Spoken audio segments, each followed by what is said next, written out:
ao Rei dos Reis, Senhor, a Ele o louvor, aquele que morreu, mas sobre a morte triunfou, a Ele o louvor. Jesus, Tu és o Rei, reina em nossos corações. Teu é o reino e o poder, para sempre. Amém.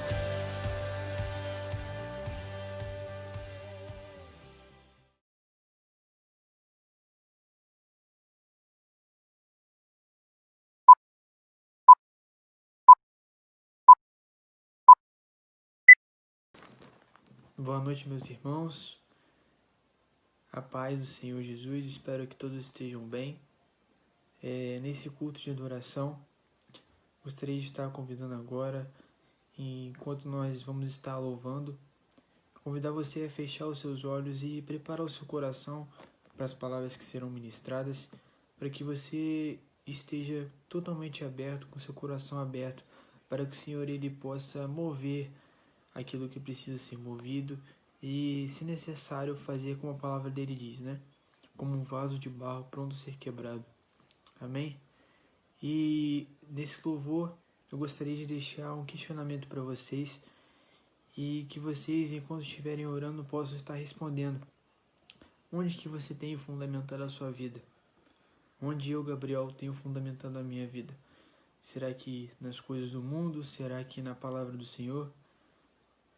E gostaria de estar convidando você a estar louvando comigo, aqueles que conhecem. Se você não conhece, reflita e fale para o Senhor para te ajudar a você conseguir fundamentar a sua vida naquilo que é concreto, que é a palavra dele. Amém?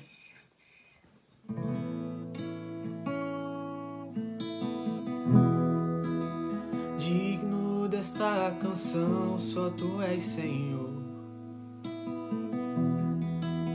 Digno do meu louvor, só Tu és, Senhor. Digno da minha vida, Tu és, Senhor. Ó, eu sou Teu.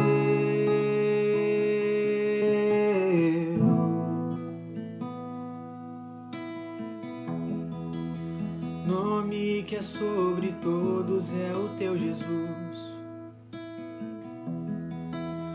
Fonte da salvação, só Tu és, Jesus. Digno da minha vida, Tu és, Jesus. Ó, eu sou Teu.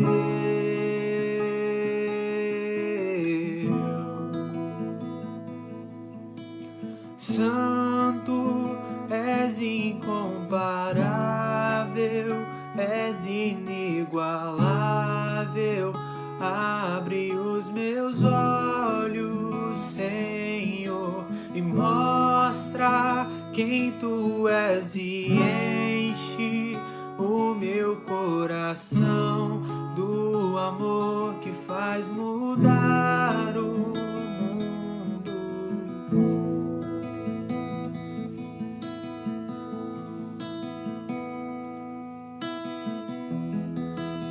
Digno desta canção, só Tu és, Senhor. Digno do meu louvor, só Tu és, Senhor. Digno da minha vida, Tu és, Senhor. Ó, eu sou Teu. Ele é o nome que é sobre todos, é o Teu Jesus. Fonte da salvação, só Tu és, Jesus. Digno da minha vida, Tu és, Jesus. Ó, eu sou Teu.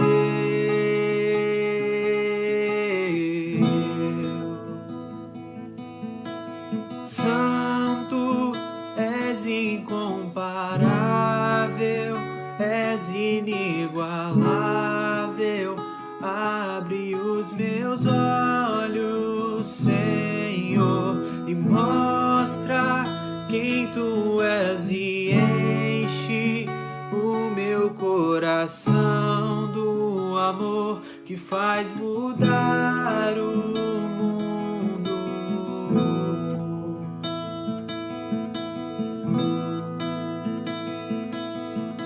E eu vou construir minha vida em ti. Tu és meu fundamento e eu vou confiar somente em ti. Não vou ser abalado. Santo, és incomparável, és inigualável. Abre os meus olhos, Senhor, e mostra quem tu és e enche o meu coração do amor que faz mudar o mundo.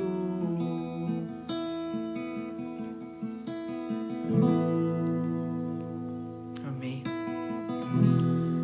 E nesse momento em que nós vamos estar recebendo mais do Senhor através dos irmãos que estarão ministrando sua palavra, gostaria que você deixasse a habitação preferida do Senhor aberta para que Ele possa semear a sua palavra no seu coração. E nesse cântico que você possa declarar que Santo Espírito, és bem-vindo aqui, és bem-vindo na sua vida, na minha vida. Amém?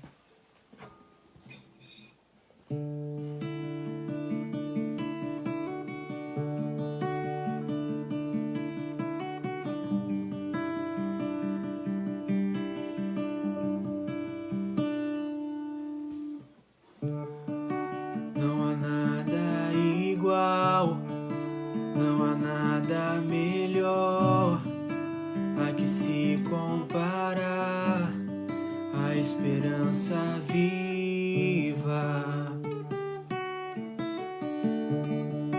Tua presença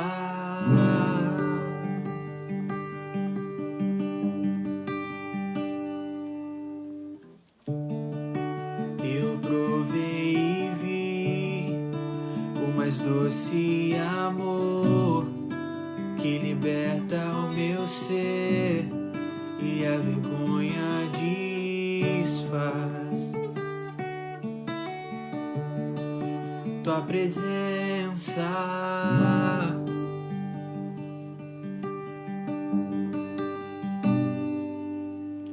Santo Espírito, és bem-vindo aqui.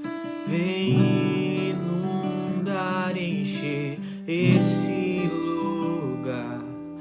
É o desejo do meu coração sermos inundados por tua glória, Senhor.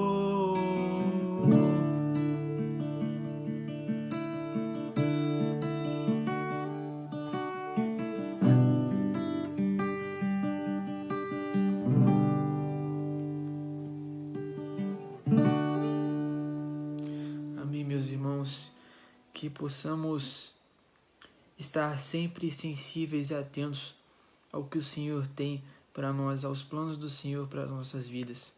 Amém? Fiquem com Deus, Deus abençoe. Olá, meus queridos, graça e paz. Nós vamos agora meditar um pouco na palavra de Deus. Vamos falar um pouco a respeito da pregação e sua relação com nós, os cristãos, aqueles que foram escolhidos por Deus e que foram tirados do império das trevas e colocados no reino da luz de Jesus Cristo, como diz em Colossenses. Nós agora temos uma ligação muito forte com o contar as boas novas de Cristo, com aquilo que aconteceu conosco. Nós temos uma relação muito firme com a pregação do Evangelho. não necessariamente ligada ao ministério da pregação de pastores e presbíteros, mas sim algo que está muito ligado à identidade dele como cristão. Os pastores e presbíteros, eles são pastores e presbíteros porque antes são submissos ao Supremo Pastor. Eles atenderam o chamado daquele que é o pastor de nossas almas, e nós agora nos assemelhamos, nós devemos nos assemelhar a Cristo Jesus como pequenos pregadores, né? Pequenos cristãos, pequenos cristos, como diz lá em Atos, e o que significa ser cristão, pregando a palavra, pregando a Cristo Jesus, né? E existe uma orientação solene, uma orientação importante, uma orientação muito forte em 2 Timóteo, capítulo 3, na verdade no capítulo 4, que nós vamos ler, é o texto que a gente vai ler, na verdade são 2 versículos que a gente vai ler, que é o versículo 1 e 2. Um dos fatores que fazem de uma orientação importante é a situação na qual ela é feita. Quando ordenamos algo com testemunhas colocadas propositalmente, constitui-se ali algo em algum padrão, no padrão que está sendo discutido ali, algo importante. Eles consideram aquilo importante ao ponto de ter uma testemunha e, dependendo das testemunhas, se tornar algo mais importante ainda, né? Bem, a palavra de Deus diz assim em 2 Timóteo 4, 1 e 2. Eu lhe digo solenemente, na presença de Deus e de Cristo Jesus, que um dia julgará os vivos e os mortos, quando vier para estabelecer o seu reino. Pregue a palavra. Esteja preparado, quer a ocasião seja favorável, quer não. Corrija, repreenda e encoraje, com paciência e bom ensino. Amém. Se você é um cristão, meu irmão, é imprescindível, é inevitável, é inegociável que você pregue a palavra. Essa é uma exortação não feita somente a Timóteo, mas é direcionada a todos os escolhidos de Deus, a todos os cristãos, que o próprio Deus revelou o caráter divino das Escrituras. Nós conhecemos e entendemos que a Escritura ela é soberana, né, no sentido de ela ser divina. Né? Ela tem a autoridade do próprio Deus, e se desobedecermos a ela, desobedecemos ao Senhor. Então, Deus ele nos mostrou pelo seu Espírito que a palavra de Deus é a palavra de Deus, e que nós agora entendemos e recebemos esta ordem como uma ordem divina. Então, o motivo pelo qual é inegociável e imprescindível pregar é o caráter divino da ordenança. É a vontade de Deus que nós preguemos a palavra. Nós estamos vendo isso aqui. Mas, se você quer ser ou é um cristão, é inevitável que você vai pregar a palavra de Deus. Pois, caso ao contrário, como bem disse Charles Spurgeon, um cristão que não prega a palavra, um cristão que não é automaticamente um missionário, ele é um impostor, ele não é um cristão. Jesus Cristo, o Senhor a quem obedecemos a pregação do Evangelho, ele pregava a palavra. Ele era o próprio Evangelho, como diz Paulo em Romanos 1, é dele quem testemunhamos. E se você é um cristão, você tem uma ligação íntima com Cristo. Você prega a palavra porque você é um cristão. Você recebeu a graça divina e agora você compartilha com as pessoas. Você compartilha aquilo que aconteceu com você, como falamos no início, né? Nós vemos no texto uma parte bem interessante, que Paulo dizendo que eu lhe digo solenemente na presença de Deus e de Cristo Jesus que um dia julgará os vivos e os mortos quando vier estabelecer o seu reino.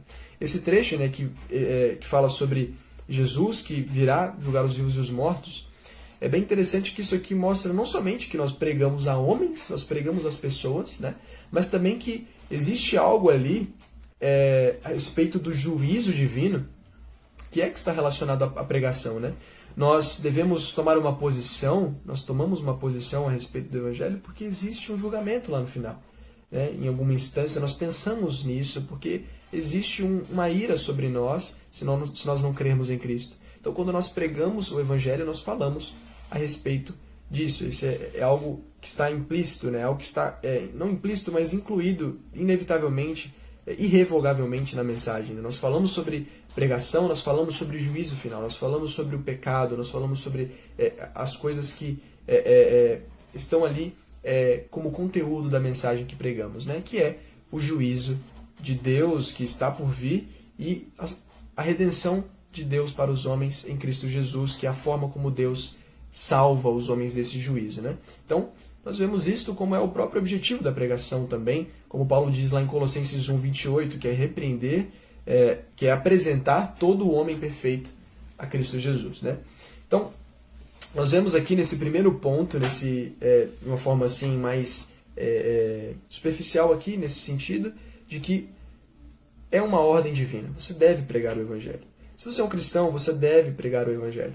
Todo cristão, né? Nós sabemos, como diz J.I. Packer, que até faleceu poucos dias atrás, ele diz no livro Fé Ativa, falando sobre o ministério, ele diz que nem todos são chamados ao mesmo ministério, mas que todos são chamados ao ministério. Você é chamado a pregar a palavra, porque você é um cristão. Você tem uma relação muito forte com Cristo Jesus, você tem uma união de espírito com Ele, e por isso você se assemelha a Ele, porque Deus está te transformando, e você vai ser um pregador da palavra e testemunha de Cristo através da sua própria boca, da testemunha, da sua própria vida. Você deve falar sobre Jesus. O segundo ponto aqui é a incondicionalidade da pregação. Não há tempo específico para ela. Não há um tempo onde nós devemos... aqui é o tempo para pregar, né? Então aqui é o tempo propício, é o modo propício, é a pessoa que eu devo pregar. Paulo está dizendo aqui, pregue a tempo e fora de tempo. Nós poderíamos usarmos de algumas peculiaridades nossas para poder nos motivar a pregar o Evangelho, né? E a gente podia limitar, assim, o círculo de pessoas em acepção, né? Para aqueles que temos mais afinidade, ou somente quando nos é feita alguma pergunta, quando o fulano te pergunta, o que significa isso? Aí você explica, né, de um modo meio tímido, ou então, quando nós julgamos ser mais apropriado, né, você vê aquela situação ali, não, aqui é mais apropriado, eu mesmo, acontece isso comigo direto, né, você não prega a palavra porque você fica meio constrangido, você fala assim, não, tem muitas pessoas aqui, você fica meio constrangido. Paulo está dizendo, não existe isso, você deve pregar a palavra em tempo e em fora de tempo, né? Nós devemos entender que a santa vontade divina é que nós preguemos a palavra, não seja que a nossa vontade de pregar não seja condicionada por situações e medos que a gente tem, né? Timóteo, essa pessoa que está do outro lado recebendo a carta, ele já tinha lido nessa mesma carta que o espírito que Deus tinha dado para ele, que Deus nos deu, não é um espírito de temor e covardia, mas um espírito de poder, amor e autocontrole, como diz aqui no verso 7 do capítulo 1. Como nós tensionaríamos, meus irmãos? Como nós teríamos essa vontade de pregar um evangelho que diz respeito a um Deus, a um espírito de poder, entregando-nos a medo e às incertezas da vida? Isso não estaria certo, não estaria coerente, né? Nós devemos perguntar então, o que é necessário para pregar o evangelho? Paulo diz aqui que Timóteo deveria estar preparado. Essa palavra é bem interessante, né? O preparo, ele só é necessário quando se tem algo à espera, algo iminente. E assim enxergarmos a pregação da palavra. Não é interessante? Quando nós falamos a respeito de pregação, deve-se estar preparado. Porque nós entendemos pela Escritura, como diz em Colossenses 4:3, Paulo fala sobre a porta aberta da pregação, então nós entendemos que a pregação é uma porta que Deus abre. Então existe um lado completamente soberano no que diz respeito à pregação. Deus dá essas dádivas, Deus abre portas para a pregação, né? E como diz um teólogo reformado, nós não devemos negligenciar essas portas que Deus tem aberto para nós, para que preguemos o Evangelho, né? Então nós compreendemos isso. E não é algo ao acaso. Então, se é algo que Deus está fazendo, não é algo ao acaso. Então, entendendo isso, nós devemos ter essa consciência que o preparo ele carrega consigo uma consciência de algo que está iminente, algo que vai chegar, né? E então nós entendemos que ao mesmo tempo que o preparo é essa expectativa, ela carrega com essa expectativa carrega uma consciência de que tem algo vindo, de que existe pessoas aqui à volta, de que Deus está abrindo portas, de que Deus vai abrir portas para a pregação. Então, nós devemos entender que envolve tanto a expectativa da pregação, a expectativa e a vontade de pregar, estar preparado, estar realmente atento e vigilante, como também consciente de que é Deus que apresenta isso. Você deve estar preparado, porque Deus vai abrir a porta para você. Deus vai fazer com que isso aconteça segundo a sua graça, né? Ele irá te capacitar, você deve estar preparado para pregar o Evangelho nessa expectativa. Nós vamos falar aqui sobre um terceiro ponto, que é sobre o que você deve pregar e como você deve pregar, né? A gente vê aqui que Paulo diz, esteja preparado, quer a ocasião seja favorável, quer não, corrija, repreenda e encoraje com paciência e bom ensino, né? Então nós vemos aqui que, obviamente, nós devemos compreender que nós estamos falando aqui da pregação da palavra, é bem importante a gente falar isso, né? Então, a gente prega a palavra, a gente prega a doutrina, né? Quando Paulo ele fala aqui bom ensino, uma outra palavra aqui para bom ensino é boa doutrina, né? A palavra original que ele usa. Ele está falando aqui sobre pregação da palavra, pregação daquilo que Deus, daquilo que é a vontade de Deus. Então nós pregamos a Escritura, nós não pregamos os nossos próprios pensamentos, nós não expomos aquilo que nós mesmos criamos, mas nós expomos verdades que são antigas, como Romanos 1 nos diz, né? Jesus Cristo foi visto muito anteriormente pelos profetas e a promessa se cumpriu, né?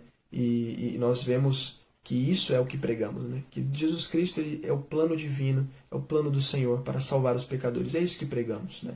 Nós não inventamos novas doutrinas, nós somos fixos, nós somos apegados à palavra de Deus, né? E a partir dela que deve sair as nossas exposições, as nossas falas a respeito de Cristo, né? No entanto, existe aqui algumas dificuldades com a nossa natureza que eu gostaria de falar aqui também. Corrigir, repreender, até mesmo encorajar, não é algo, às vezes, muito assim, que nossa natureza sinta prazer em fazer, né? Pelo nosso pecado. Nós, na verdade, sentimos um pouco de repulsa, né? Quando nós vemos, assim, um irmão fazendo algo errado e nós vemos na situação de repreendê-lo, nós sentimos até uma vontade, mas ficamos um pouco apreensivos, né? E a gente encontra, realmente, dificuldades com isso, né? Então, nós devemos primeiro, gente, compreender que isso deve ser tratado pela própria natureza da palavra. Nós cremos que a Escritura é a palavra de Deus. Então, nós devemos, como disse Paulo lá em Gálatas 1:10, né? Paulo estava falando a respeito de aprovação de homens, daquilo que é mais importante. Ele diz, cara, o que importa é que Deus me veja aprovado, né? Deus não importa o que os homens pensam, não importa a aprovação dos homens, aquilo que eles pensam. Quando eu exorto o meu irmão, quando eu falo a respeito da verdade do meu irmão, a minha expressão de amor é a expressão de amor mais sincera. É como Cristo fazia. A Bíblia diz que Cristo era cheio de graça e de verdade. Ser cheio de graça e de verdade é aquilo que Deus quer. É o equilíbrio perfeito na vida do cristão. Ele não é um amor como o mundo tem buscado, né? O amor que o mundo tem buscado, meus irmãos, é aquele amor que não é indiferente quanto à verdade, né? Então, as pessoas elas estão buscando, quando expõem suas vidas e confessam seus pecados, elas não querem ser repreendidas, elas querem entendimento. Elas querem que você seja simplesmente uma pessoa que escuta e que não a repreende, né? Que não fale que o que está errado ali, que precisa ser mudado. Não, ela não quer. Ela quer que você entenda e se compadeça dela somente e não mostre para ela a verdade, só que a gente entende que isso não é amor, né? Cristo, quando falou com a mulher adúltera, ele teve compaixão dela, mas disse, vai, não peques mais. Então, Cristo é o nosso exemplo aí, né? Como em todas as áreas da nossa vida. Nós somos chamados a ser graciosos e verdadeiros, né? Então, devemos buscar a aprovação do Senhor e não dos homens, né? Nós vemos aqui, por último, que há uma forma como devemos fazer, né? Nós vemos que existe uma forma que é encorajar com paciência, né? Nós devemos fazer isso tudo com paciência. Nós devemos exortar, ensinar e fazer tudo isso com paciência. Por quê? Bem, eu acho bem interessante isso, porque quando a gente olha para Gálatas, nós vemos que Paulo ele falou logo no começo da carta para os Gálatas que ele estava surpreso de que os Gálatas tinham deixado o Evangelho tão rapidamente, né? Para ir para outra doutrina, para outro pensamento. E nós devemos compreender que nós somos pessoas muito teimosas, nós somos duros de coração e nós vamos lidar com pessoas assim, nós vamos lidar com rejeições da parte de outros, né? Matt Chandler, que é um autor que escreveu o Evangelho Explícito, ele diz isso, ele fala que existem duas respostas possíveis à pregação do Evangelho. Uma é a aceitação, a pessoa ela se arrepende de seus pecados, a outra é a rejeição e o endurecimento do coração. A pessoa vai ficar pior do que antes, né? Ela vai olhar e vai falar, isso não é para mim, né? Então a gente deve ter paciência, porque se a gente for amoroso e realmente lidar com as pessoas que às vezes são mais difíceis de lidar e não aceitam a repreensão e tudo mais, nós devemos ter paciência para lidar com essas pessoas, né? Então, nós aprendemos aqui, meus irmãos, que primeiro, Deus quer que você pregue a palavra. É da vontade de Deus que você pregue a palavra, até porque existe uma relação muito íntima entre você e Jesus Cristo, que é o maior apóstolo que já existiu, aquele que mais pregou a palavra, né? Aquele que mais deu testemunho da verdade, que era ele mesmo. Nós que estamos ligados a Cristo em espírito pela conversão, nós pregamos a Cristo. E nós aprendemos que isso é algo inevitável, que realmente não tem como fugir disso, né? Nós vamos pregar a palavra, porque se nós somos cristãos não existe um escape para isso, né? Nós devemos ser pregadores da palavra, né? Não sujeito a tempo, a condição, né? Se ele perguntar, eu falo. Não, nós somos chamados a pregar a palavra, a realmente ser insistente, a pregar a Escritura, tá? Isso deve estar conosco durante o dia, né? Nós devemos corrigir, repreender de maneira sincera, de maneira não com temor, com medo, mas sempre buscando a aprovação de Deus, sempre pensando que Deus quer que eu faça isso e que Ele irá abrir a porta para mim, né? Para nós. E de modo paciente. Deus Ele quer que faça isso de modo sincero. A paciência demonstra essa sinceridade. Nós devemos ter paciência com os irmãos que estão caminhando, que estão aprendendo o caminho de Cristo e que ainda não conhecem o Senhor, até mesmo aqueles que não conhecem, mas que estão escutando você, possivelmente, que você está acompanhando. Então, você é chamado a pregar, meu irmão, a pregar com paciência, baseado na palavra de Deus, a testemunhar a respeito daquilo que ocorreu com você, com a sua vida, o conhecimento de Cristo. Isso é algo inevitável. Nós pregaremos a palavra. Que Deus te abençoe e te guarde. Amém. Olá, chegamos ao fim de mais uma programação do Ministério Já e a última programação desse mês de julho. Como será agosto? Fique ligadinho no Instagram, @euSeiQuemSirvo. E agosto é mês de um ano mais de vida. Nananana. Isso mesmo. O Ministério Já faz 2 anos. Vai ser um mês muito especial com várias programações legais, no qual você também pode sugerir e participar. Vai ter uma caixinha de pergunta agora lá no Instagram e eu aguardo você lá para sugerir, dar ideias e participar com a gente. Vamos juntos?